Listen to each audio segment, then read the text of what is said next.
Hello guys, good afternoon. ৰাতিৰ কাৰণে আজি 2.5 কেজি ৰৌ মাছ লোকেল ৰৌ মাছ আনিলোঁ কিনি আৰু লোকেল ৰৌ মাছটো হ'ব টেঙামাৰা পাতৰ লগত ৰেচিপি হ'ব এই লগতে পিঁয়াজ জলকীয়া কাটি থৈ দিলোঁ এতিয়া বনাবৰ কাৰণে ৰেডি আৰু মাছ লোকেল ৰৌ মাছৰ লগত টেঙামাৰা পাত আৰু আলুও হ'ব আলুটো বইল কৰি ল'লোঁ আগতে কুকাৰত বনাবৰ কাৰণে তেল দিলোঁ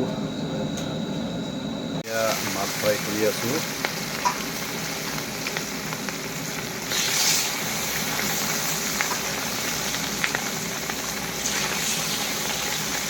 উল্টাই আছোঁ এতিয়া মাছ ফ্ৰাইটো উল্টাই দি আছোঁ বৰ্তমান জলকীয়া আগতে ফ্ৰাই কৰি ল'লোঁ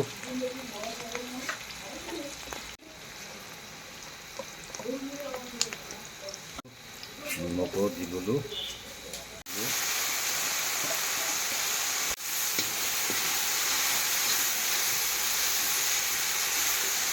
বৰ্তমান মাছটো ফ্ৰাই কৰি ল'লোঁ আগতে ফ্ৰাই হৈ গ'ল মাছটো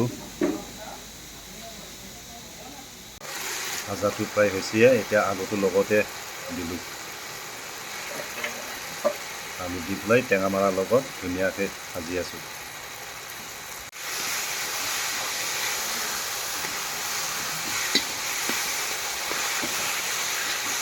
পানী দিলোঁ দিম আৰু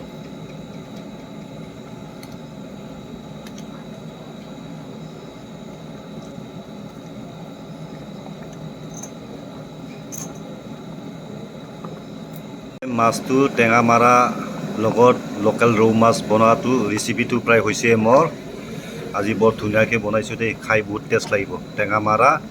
আৰু লোকেল ৰৌ মাছ ৰেচিপি